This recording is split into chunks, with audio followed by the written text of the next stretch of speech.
Convido ao palco para a sessão Territórios Potentes, Caminhos para a Transformação Local. Primeiramente, Agustin Landa, representante da parceria de mídia dessa edição do Fórum, a revista Alliance. Agustin é também diretor fundador da Lanza e presidente do Conselho Diretivo da Comunália, organização de suporte das fundações comunitárias do México. Chamo também ao palco Fernanda Bombardi, gerente executiva do ICE, Instituto de Cidadania Empresarial. Hermes de Souza, fundador e diretor-presidente do Instituto Cacimba. E para completar essa mesa, a nossa moderadora Lúcia Delanhello, fundadora do ICOM, o Instituto Comunitário da Grande Florianópolis. Eu estou querendo aproveitar cada minutinho desse painel, porque eu acho que cada um de nós aqui vai trazer uma visão muito interessante de como a colaboração se concretiza num território. Hoje de manhã a gente ouviu colaboração ISD, de empresas, de empreendedores sociais, mas como é que isso se concretiza num território? Como é que a gente é possível incentivar pessoas que coabitam, né, um mesmo território para elas colaborarem? E é interessante porque parece que quase que é óbvio, né? Bom, se as pessoas estão mais perto, seria de a gente esperar que elas colaborassem naturalmente. Mas isso, às vezes, não acontece, né? O próprio termo comunidade no Brasil, ele é usado para denominar, geralmente, favelas ou comunidades de baixa renda, mas a gente não pensa em comunidade como pessoas que coabitam um território comum. Como fazer esse sentimento de comunidade se transformar em colaboração e uma colaboração sustentável? Uma colaboração que não aconteça só durante períodos de tragédia, como a pandemia, mas que ela seja uma força geradora de capital social num determinado território. Eu sou fundadora do ICOM, do Instituto Comunitário Grande Florianópolis, a segunda fundação comunitária no Brasil. O Agustin Landa foi meu colega no Instituto Sinergos há mais de 20 anos atrás, onde eu conheci esse conceito de fundação comunitária e me apaixonei por ele por uma razão.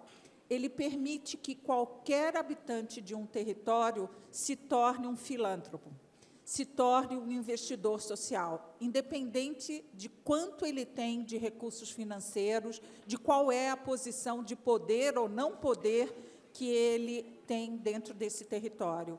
Essa ideia de ajudar aos outros, né, de ser solidário, de colaborar com qualquer pessoa que coabita um território, me apaixonou e nós, junto com outras lideranças comunitárias, criamos o Instituto Comunitário Grande Florianópolis, que atua hoje há 17 anos promovendo o desenvolvimento comunitário e territorial da região da Grande Florianópolis. E uma das coisas muito legais que aconteceu é que Florianópolis, vocês devem saber, é reconhecido também por ser um polo de tecnologia muito importante, né, um ecossistema de inovação muito interessante. E há pouco tempo eu fui convidada para escrever um capítulo de um livro sobre como surgiu esse ecossistema, que é chamado o Vale do Silício Brasileiro, e eles deram um capítulo para o ICOM para mostrar como o capital social foi essencial para o desenvolvimento econômico e tecnológico da região. Então, só para a gente ter bem claro o que a gente está falando quando a gente está falando de filantropia comunitária, de desenvolvimento local e de formas de investimento que permitam a colaboração de pessoas que coabitam um território, nós vamos assistir um vídeo muito rápido sobre o programa Territórios que o IDES, e eu tenho o prazer de ser uma das embaixadoras desse programa, está desenvolvendo no Brasil com o apoio da Mott Foundation. Vamos assistir o vídeo, então? O Vale de Jequitinhonha foi conhecido como o Vale da Fome, o Vale da Miséria, durante muitíssimos anos. E aqui não chove, é seco, é semiárido, não tem emprego, então as pessoas saem daqui em busca, né, da sobrevivência. A região virou exportadora de mão de obra, né, de boia fria, para trabalhar nos cortes de cana no sul, no sudeste do Brasil. O conjunto de favelas da Maré é um território onde moram 140 mil pessoas, é maior que 96,4% dos municípios brasileiros. A gente tem uma região com um nível de questões e problemas que requer toda uma estruturação e um pensamento que, no nosso caso, passa muito pela inserção dos próprios moradores nesse processo.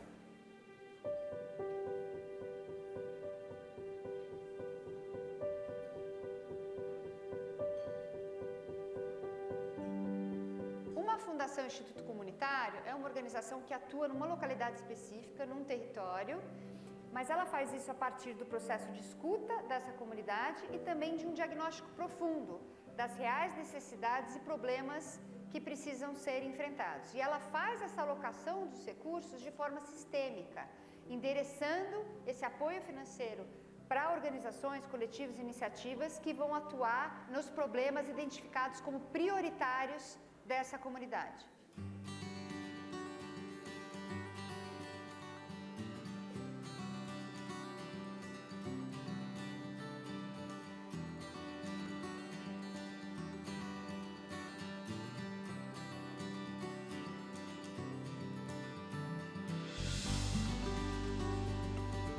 Hoje existem outras opções além de sair para o corte de cana. Nós recebemos um terreno que era abandonado, não produzia absolutamente nada, nós resolvemos transformar aquilo num centro de excelência em produção de permacultura e bioconstrução. A gente vive sempre numa situação de incerteza, insegurança, se as nossas atividades vão continuar no ano seguinte. Então, a possibilidade de ter uma fundação comunitária vai trazer um outro olhar para isso.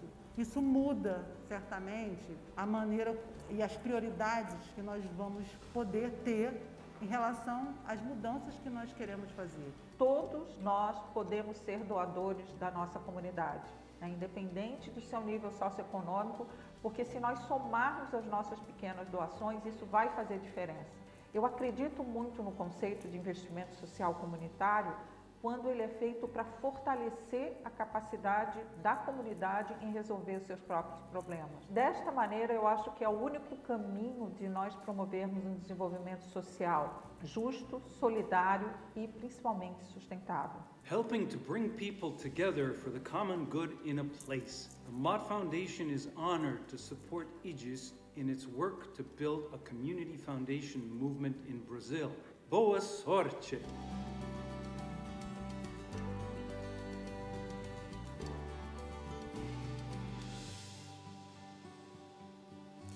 Bom, e agora vamos ouvir casos reais de como esse colocar o território como centro articulador dessa colaboração pode, que formas que ele pode ser assumido.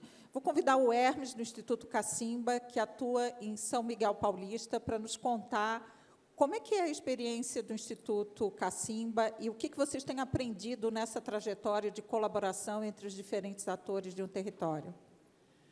Bom dia a todas, todos. Queria muito chegar aqui, cheguei, e agora estou com medo de estar aqui. Ser o primeiro a falar. Bom, a gente atua numa comunidade que está no extremo leste de São Paulo, União de Vila Nova, antigo Jardim Pantanal. Já foi considerada a segunda comunidade mais violenta de São Paulo pela ONU. Ficamos quase 8 anos agora sem um homicídio. O que eu descobri nessa comunidade é ir tornando as coisas comuns para todos. É uma reeducação na comunidade de convivência, de vivência e convivência, do que é viver e conviver em comunidade. Então, nisso nasceu o Instituto NUA, que perdura aí por 22 anos, e dentro do Instituto NUA, agora no período de pandemia, nasce o Instituto Cacimba, que vem de um fundo que a gente conseguiu criar no período da pandemia, que distribuiu muito alimento, e também vieram muitas doações em dinheiro. E o que vamos fazer com esse dinheiro? Então, criamos esse fundo. Cacimba significa um poço caipira, que se cava no Nordeste, e esse poço, por mais que seja cavado numa propriedade, não é do proprietário, é do coletivo que cava o poço. Os homens geralmente cavam, mas quem cuida é as mulheres e quem administra é as mulheres. Porque ninguém dá o limite de quanta água a pessoa tem que tirar, mas toda pessoa que tira água sabe o quanto tem mais de pessoas que também precisam da água. Então, isso para nós, trabalhar na comunidade, a regeneração da confiança em si mesmo, regeneração da confiança na família, da confiança em Deus, nas energias, na fé, e regeneração da fé na política e na convivência. Isso, para a gente, é uma coisa que é muito importante. Porque essa confiança é que nos leva também a essa questão da solidariedade, da colaboração. Uma mão lava a outra e as duas lavam o rosto. Ou seja, é fazer um trabalho que é para todos. Ou melhor, é fazer um trabalho com todos. Não é fazer para a favela, é fazer com a favela. Eu fui descobrindo, porque eu sou da favela, que a favela tem uma inteligência muito importante. Muitas respostas para a sociedade está vindo da favela. Há uma inteligência na periferia, as gambiarras, que traz soluções para o dia a dia, que é muito importante. São ideias inovadoras, que eu não sei nem muito falar disso, né? Eu estava vendo esse ESG. Gente, eu nunca vi falar. Que coisa boa, esperança para uma sociedade global. Não é isso que dá? E se é esperança para uma sociedade global, a favela não está de fora, nós estamos lá dentro, né? Fortalecimento solidário, desenvolvimento solidário. A gente faz um trabalho muito focado a partir do que a criança traz. E daí vai uma base para olhar para toda a base que está essa criança. A família, a saúde, a educação. E para tudo isso precisamos pensar numa forma da convivência. Eu sempre bato nessa tecla, na convivência. Porque foi isso que diminuiu a violência em União de Vila Nova. Foi a gente entender que nós somos da favela e não precisamos ter vergonha de ser da favela.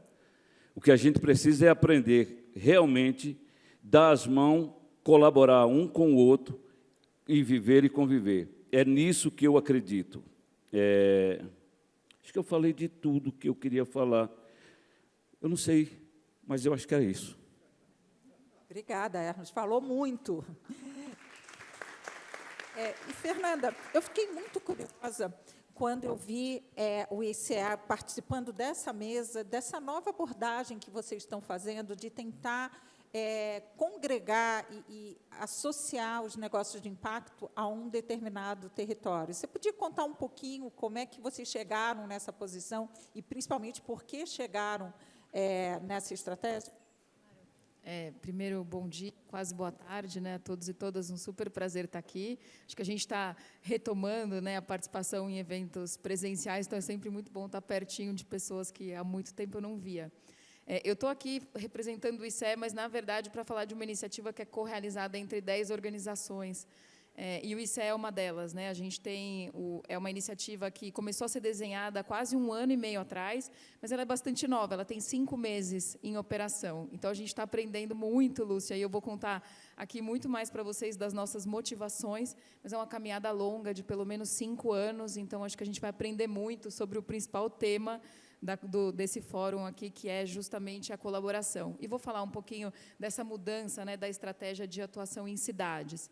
Então, é uma iniciativa hoje, né, que mobilizou 29 milhões de capital filantrópico privado de institutos, fundações e empresas, uma delas, inclusive, uma fundação comunitária, que se juntaram para fortalecer o ecossistema de investimentos e negócios de impacto no Brasil, mas com uma perspectiva regional. Então, a gente parte da lógica de que, puxa, esse campo no Brasil, quem acompanha o campo dos investimentos de impacto, né, no Brasil, deve ter percebido que, ao longo dos últimos 10 anos, a gente teve avanços muito significativos no que diz respeito ao número de investimentos mobilizados, número de incubadoras, aceleradoras e universidades trabalhando, mas é uma agenda que ainda tem muitos desafios no que diz respeito à geração de bons negócios que consigam resolver os problemas sociais e ambientais em escala. Então, acho que a partir dessa percepção, né, de que do que a gente poderia fazer do ponto de vista nacional, a gente tinha dado passos significativos, e agora, se a gente queria acelerar, né, se a gente queria ir mais rápido, como é aqui o lema desse evento, né, se a gente queria ir mais rápido, a gente precisava partir para um olhar territorial, que é onde os negócios recebem o suporte adequado. Porque uma das percepções que a gente teve a partir de um diagnóstico que foi feito em 2020 sobre o avanço desse campo era que o suporte não estava ainda totalmente adequado ao empreendedor ao longo da sua jornada. E onde acontece esse suporte ao empreendedor? É nas localidades, é nas cidades, né? Não é num âmbito nacional. Então, poder fortalecer o que a gente chama das organizações dinamizadoras não poderia ser melhor feito que não nas cidades. Então, a gente se uniu, né, 10 organizações, que são o ICE, que, além de uma organização financiadora, é a Secretaria Executiva, Instituto Humanize, Somos Instituto Helda Gerdau, Fundação Grupo Boticário, FEAC, Raia Drogasil, que estava aqui, né, na mesa anterior, Fundação Educar de Pascoal, Instituto Seibin e COSAN.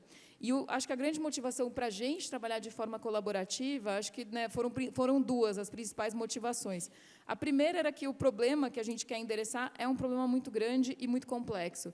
O empreendedor não tem um suporte adequado por diversas razões, desde questões de sustentabilidade financeira, de organizações dinamizadoras, mas também de compreensão de quais são os exatos desafios que ele vive em cada etapa da sua jornada e, além disso, as particularidades num país como o Brasil.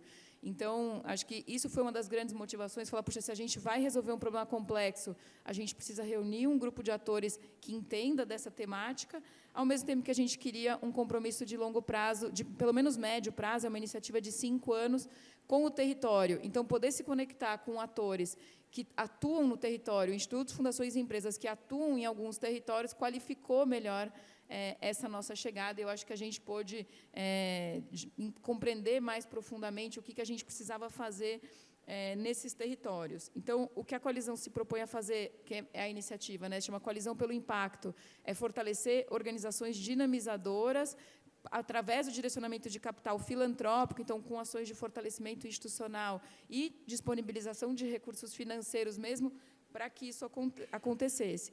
É um projeto bastante desafiador, né? Acho que a gente poderia aqui, né, dizer, puxa, ela é uma iniciativa super colaborativa e, por ser colaborativa na essência e no princípio, ela é bastante desafiadora. Ela tem uma governança, tanto nacional quanto local, que pressupõe muita colaboração entre os diferentes atores. Então, no âmbito nacional, a gente tem uma governança bastante participativa, com distribuição de poder. Então, a gente tem um conselho, mas tem GTs e comitês também. E, no âmbito local, a gente tem um núcleo gestor que é composto por pessoas da localidade, que são justamente as pessoas que tomam as decisões estratégicas sobre o que acontece no município. Então, Lúcia, acho que, quando a gente se propõe a trabalhar localmente, a gente enfrenta uma série de desafios, né? Eu estava ouvindo o Hermes aqui pensando, puxa, é isso, né? É onde as coisas acontecem, é onde se vive em comunidade, e aí muitas das organizações estão ali, no nosso caso, as organizações dinamizadoras estão, muitas vezes, sofrendo para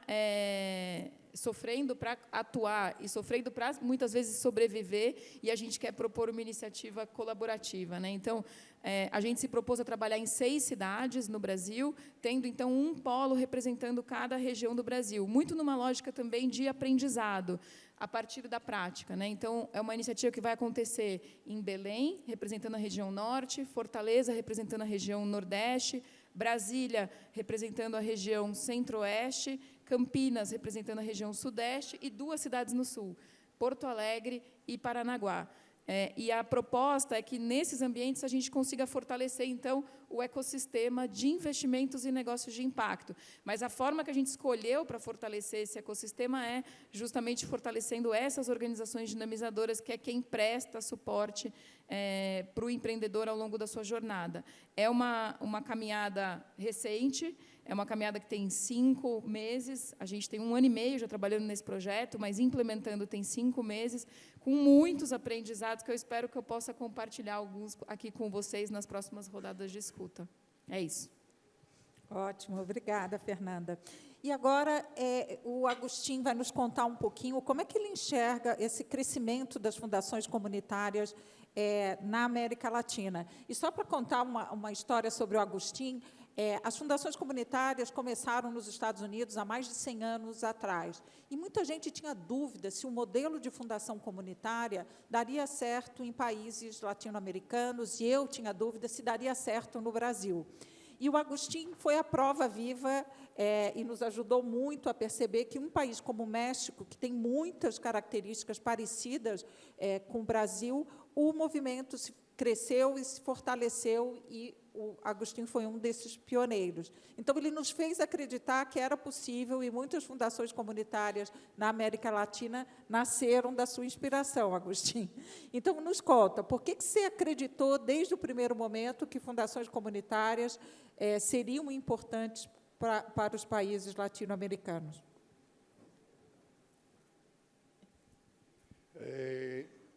Gracias, Lucia. I'm going to speak in English. It's not my language, but I will try to do my best. I'm from Mexico, as Lucia said. First of all, I want to describe myself. I don't know. I am 1 meter, 96 centimeters tall, big guy. I'm dressed in blue and black, and I have brown eyes, and that's it, I think. Why do I believe in this and what has happened? I believe in this because I was a nonprofit organization. And I find out that we needed support as a nonprofit organization. I started this 30 years ago when I was 24 years old. I'm 60 now. And I find out that we didn't have the structures that businesses and government have to grow and to create impact in the community.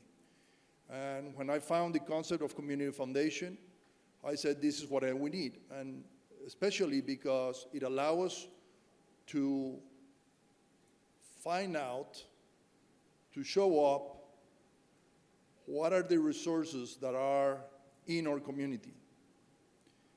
Many of us, and we were thinking yesterday with Hermes, we were talking about that many of our communities think that we don't have wealth on it. And we forget the value that we have in our own people. So the first thing was, we have wealth in our communities. And for me was, then if we have wealth, what is happening? Oh, we are not showing up enough. We are not saying where it is and who has it and how we can put it to the service of others in the community in an easier way. So it was to show first what are the resources. And when I mean resources, I mean technical resources, knowledge, economic resources, environmental resources, any kind of resource that exists in our community, it needs to be highlighted. Because from there, then we know that we can do things, and we are not poor. We have a lot of capacity to do things. Then I remember saying, how is that we can be empowered? And the community foundation model, because of the flexibility,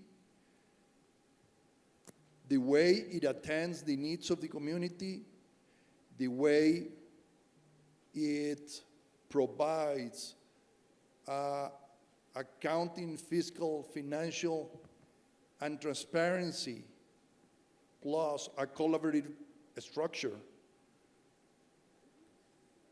allows the community to have an umbrella that can then be used to tackle almost any need of the community.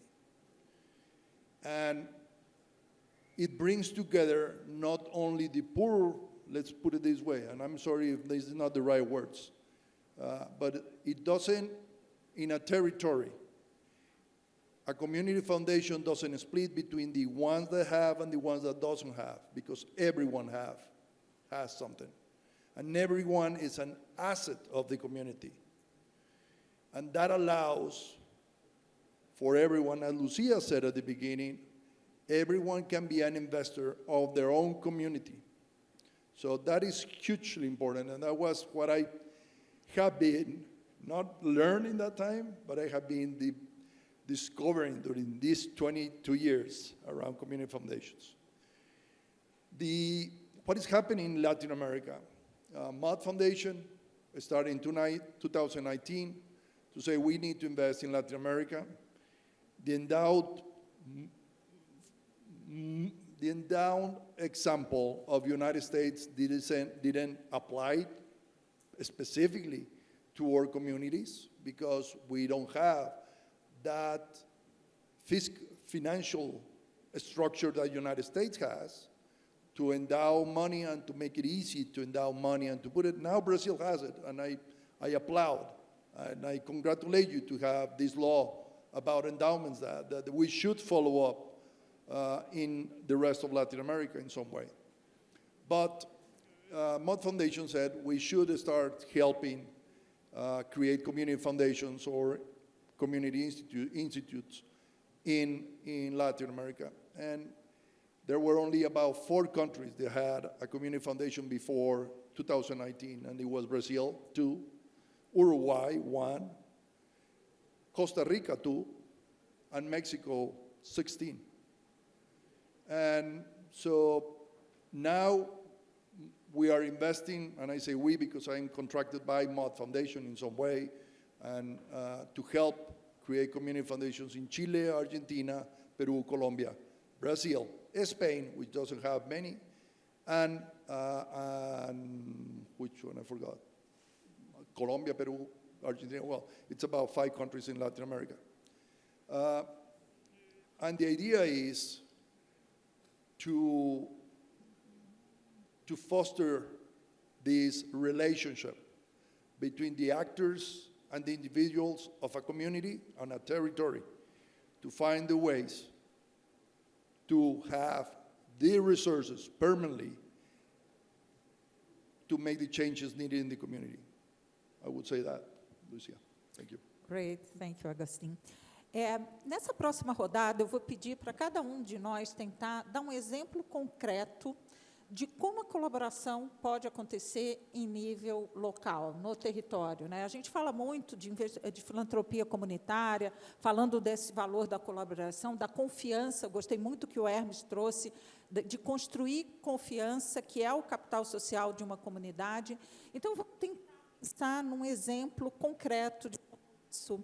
E eu vou começar contando algo que aconteceu na minha comunidade durante a pandemia. Todas as empresas, como a Luísa Trajano falou hoje, nos procuraram para doar cestas básicas. E a gente não faz doação filantrópica, o ICOM não faz, mas a gente decidiu que era um momento tão atípico que a gente deveria, e tinham pessoas passando fome, que a gente deveria, sim, distribuir essas cestas básicas. Mas, quando a gente chegou na comunidade, a gente viu que estava acontecendo um problema muito mais sério, que eram os pequenos mercados locais que eram geradores de riqueza da comunidade, estavam fechando, porque todas as famílias estavam recebendo doação de cesta básica e não estavam, claro, comprando nos mercados locais. E aí, rapidamente, o ICOM desenhou uma estratégia de banco comunitário, onde, ao invés de nós darmos a cesta básica, nós criávamos créditos, contas de crédito, nos mercados locais das comunidades pobres, para que as famílias fossem lá e comprassem.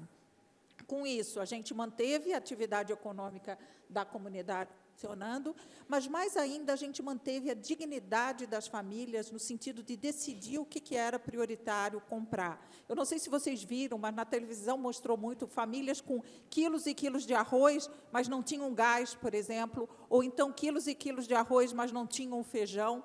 Então, a gente deu, de novo, para as famílias o poder de decidir como comprar, o que elas precisariam comprar, ao mesmo tempo que dinamizando a comunidade, a economia local dessas favelas.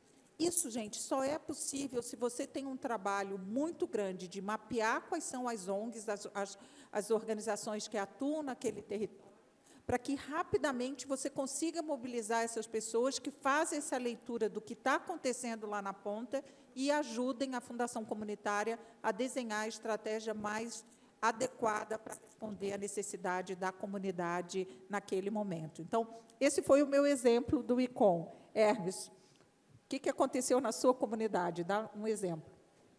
Na pandemia, foi um diferencial, assim, porque a gente olhou e medo, distanciamento, morte, e o que fazemos? Então, teve que distribuir alimentos, e distribuímos bastante. E, no meio, e junto a essas doações de alimento, também veio recursos financeiros, que a gente criou o Fundo Cacimba. E as pessoas perguntavam assim, mas como funciona esse Fundo Cacimba? Eu falei, sei lá, eu não sou economista. E como que eu faço para pegar esse dinheiro? Pega. Mas de quanto que eu preciso? É você que sabe. E como é que eu devolvo? Com a tua generosidade. Ninguém nunca devolveu menos do que 10% a mais. E esse pequeno recurso foi para... Hoje eu estou pedindo, gente, me ajude, porque a gente precisa agora de pessoas que entendam lidar com dinheiro. Não sou eu. Né? Então, está tendo essas pessoas que estão aparecendo aí, que estão ajudando a montar o Instituto Cacimba para cuidar bem do dinheiro. Né? Mas foi assim. Então, hoje nós temos mulheres, porque a grande força da comunidade, até porque as mulheres são as mães e pais de família da grande maioria da comunidade, uma comunidade de 45 mil pessoas. Então, hoje, alguns projetos são autossuficientes, mesmo rompendo a pandemia. Então, nós temos um coletivo chamado Mulheres do Gal. Essas mulheres, elas hoje vivem com punks, e imagina, todas essas mulheres chegaram com depressão profunda, com doença mental, violência doméstica. Hoje, elas são uma referência em São Paulo, com o cultivo das punks, da ancestralidade, orgânico na favela. Então, a nossa favela hoje é um lugar de inspiração. As pessoas podem ir, marcar, e a gente vai comer uma comidinha na roça. Né? E é essas mulheres que trazem essa riqueza. Então, a favela não é um lugar de carência só. Tem suas carências. Qual é que não tem? Meu time faz um monte de tempo que não ganha um campeonato. Gente, estou carente de um título. Né? Mas tem muita potência, tem muita abundância. Nossos jovens, muitos jovens hoje, que hoje são jornalistas, que hoje são psicólogos, que hoje têm um direcionamento do que querem para a vida. Muitos deles eram vistos como futuros bandidos, como futuras prostitutas, sabe? Mas tem um direcionamento. Então, para mim, o grande exemplo disso tudo é estar junto. É a gente estar junto e um colaborando com o outro naquilo que pode. Obrigada. Fernanda? Bom, acho que eu vou contar um pouco para vocês sobre como é que está estruturado o processo de governança local e de construção dos planos de ação nas cidades, porque ele é altamente colaborativo e tem sido super desafiador. Nas cidades em que a gente vai trabalhar, a gente tem sempre duas figuras, né? Uma que é a figura do coordenador local, que é uma organização local que é o braço executor do projeto, então, como uma representação da Secretaria Executiva na cidade, e a gente compôs o que a gente está chamando, nesse momento, de um núcleo gestor local, que no futuro vai ser o que a gente vai ser composto o conselho local. E essa é a instância onde são tomadas todas as decisões estratégicas do projeto. Né? Então, o plano de ação do que vai acontecer na cidade, para fortalecer esse ecossistema de investimentos e negócio de impacto, ele tem dois blocos. Um bloco que é estabelecido por nós, como Secretaria Executiva, que a gente chama de plano de ação comum. Ele é o mesmo para Belém, para Porto Alegre, para Paranaguá e para todas as cidades. Mas, obviamente, isso não seria suficiente para compor um plano efetivo e que trouxesse resultado. A gente precisa que as pessoas que entendem daquela cidade, entendem quais são os desafios do empreendedor naquela cidade, definam quais são as prioridades. Então, esse plano base, ele tem uma outra dimensão, que é o plano específico, e que aí tem sido decidido por essas pessoas e organizações que são representantes dessas organizações dinamizadoras da cidade. Então, a gente tem na mesma mesa ali, né, desenhando o que vai acontecer na cidade, entendendo o problema e desenhando o que vai acontecer. Representantes, gestores de incubadoras e aceleradoras, professores de universidades, investidores de negócios, grandes empresas, os SEBRAES locais. E aí, olhando de fora e olhando de dentro também, né, tem uma beleza maravilhosa, né, de conseguir colocar todo mundo nessa mesa. Já foi super desafiador conseguir colocar todo mundo nessa mesa para dialogar e para co-construir. E, na prática, tem uma série as pessoas têm que ceder o tempo todo, né, aos interesses individuais, se colocar em torno de um interesse comum, que é fortalecer essa jornada do empreendedor, para poder tomar decisões sobre o que vai acontecer e como o dinheiro vai ser alocado. Porque a gente parte dessa premissa de que não é a gente que define onde o dinheiro 100% do dinheiro vai ser alocado, mas a gente precisa dar essa autonomia, essa liberdade, porque quem sabe é quem está lá. Eu acho que a gente tem esse desafio, né, desse processo de colaboração, desse processo de tomada de decisão. A gente tem encontrado outros, né? Um deles é premissa nossa que esse núcleo gestor tenha diversidade, tanto no que diz respeito a gênero, quanto no que diz respeito à raça. A gente ainda tem um grande desafio de representação nesses conselhos e nesses núcleos gestores, está se colocando e reconhecendo esse desafio e pensando como é que a gente vai endereçar. E um outro desafio é encontrar, porque para a coalizão é importante que a gente fortaleça diferentes tipos de negócio, né? Negócios que vêm de base tecnológica, mas que resolvam problemas sociais e ambientais, negócios ambientais em todas as cidades, mesmo as que não têm vocação, e negócios e empreendimentos que vêm de periferias. E aí a gente tem tido bastante dificuldade de encontrar quem são as organizações que prestam suporte para esse empreendedor, por um desafio da nossa rede mesmo, né? Então, a gente tem contado com parceiros que vão nos ajudar a identificar, para que a gente efetivamente não reproduza o modelo, né, Hermes? Eu acho que a gente tem esse compromisso de pensar como é que esse campo dos negócios de impacto não reproduz um modelo de sociedade onde a gente privilegia quem já tem acesso aos recursos, né? Então, a gente consiga efetivamente fortalecer ecossistemas em que empreendedores que têm um desafio de acesso a um suporte adequado consigam efetivamente acessar. Mas tem sido uma experiência muito legal, de muito aprendizado, e que eu acho que vai trazer resultados significativos, porque ela representa visões muito diversas, né, sobre o que precisa acontecer na cidade para a gente prestar um suporte adequado para o empreendedor.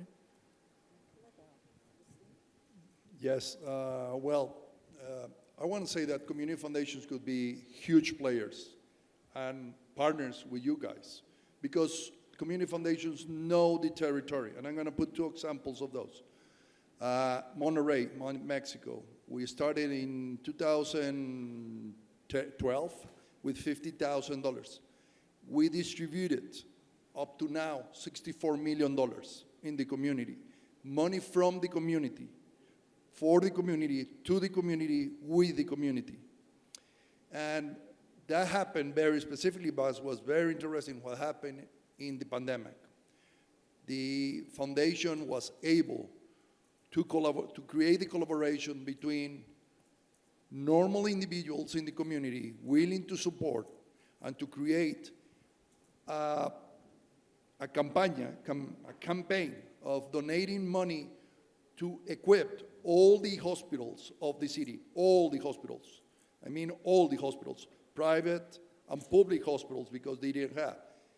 Even organized companies, the buying power of companies to bring materials from outside Mexico that didn't exist in our country, able to give those materials to the hospitals in order for them to try to work and be prepared for the COVID pandemic. And then we find out also that there were many families without food in that time. So we organized with another nonprofits, plus the supermarket chains at local and bigger level in the community, to distribute cards where they can go and buy things at their need And with those cards, they could not only could pay food, they could pay the gas or the electricity or medicines at the same time. And that was in collaboration with other ones. And the third was to create a program of loans, small loans, with a national organization, Nacional Monte Piedad, to put money in the community at the lowest level of interest.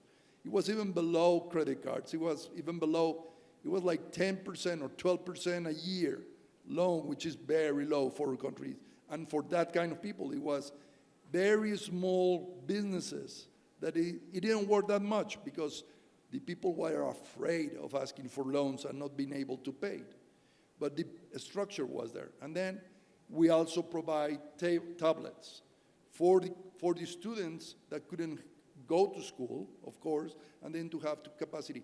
And that was a response. In less than, I would say, less than 10, I was going to be maybe a liar, about 20 days, really. Very fast, very, very fast, because we had a structure. And that is the very interesting thing of a community foundation. It creates the structure where the community can respond to their needs. And that's where a lot of companies, and then many companies of Mexico looking at this say, oh, Comunidad or Community Foundation, can you help us to do the same in other parts of the country? So through Comunalia, the Alliance of Community Foundations, they deployed more activities around the country. And we have noticed that where there was a community foundation, the response with resiliency was faster than other parts of the country. And this is not only the first case that we had. We had an earthquake in 2017, and that happens in Oaxaca, in Morelos, and also. So that allows, what I want to say is, we have to create these structures. We have to set up the structures that allow us to be resilient. And companies could support this and work through community foundations there in their community because they are the ones that really know the community and what are the organizations that are capable, resilient, fast, and transparent to do the things. Obrigada, Agostinho. O Agostinho já fez esse fechamento que eu queria chamar a atenção da importância das fundações comunitárias como infraestrutura para o investimento social, tanto de famílias quanto de empresas, mas também como esse espaço de criação de confiança e de laços comunitários que eu acho que no Brasil a gente está precisando resgatar, reconstruir e fortalecer. Então, as fundações comunitárias, elas são em si mesmas, claro, um veículo de investimento social, mas elas podem trabalhar com parceiros, né, com filântropos, com famílias, com as empresas que querem ter essa estratégia, Fernanda, que você mostrou. É muito difícil você chegar numa comunidade e você conseguir enxergar a dinâmica de poder, quem são os atores importantes daquela comunidade, com quem falar daquela comunidade. E, para terminar, só para contar um casinho bem rápido, quando houve aquela grande enchente em Santa Catarina, um grande banco, que eu não vou citar o nome, nos procurou, porque tinha feito uma doação de milhões de reais para a Defesa Civil de Santa Catarina, e o dinheiro não estava conseguindo chegar, até porque, quando entrou na Defesa Civil, entrou num fundo público. E ele procurou, então, a Fundação Comunitária e disse, eu preciso que esse recurso chegue rapidamente às famílias que precisam. E, em 2 dias, então, essa capacidade de respostas da comunidade, as famílias começaram a receber os produtos e o dinheiro que precisavam para resgatar a vida. Então, fortalecer comunidade é fortalecer a capacidade dessa comunidade, primeiro, de confiar entre os membros, né, de criar essas relações de confiança e ter capacidade prática e infraestrutura para responder às adversidades e às necessidades que surgem nessa comunidade. Então, por isso que ela é uma causa, ela é, ao mesmo tempo, um veículo, mas é uma causa, fundações comunitárias podem ser uma causa de transformação social no Brasil. Muito obrigada a todos vocês. Eu acho que nós trouxemos visões diferentes, mas eu espero que vocês saiam inspirados aqui da potência desse investimento social e da filantropia comunitária para transformar o nosso país. Muito obrigada.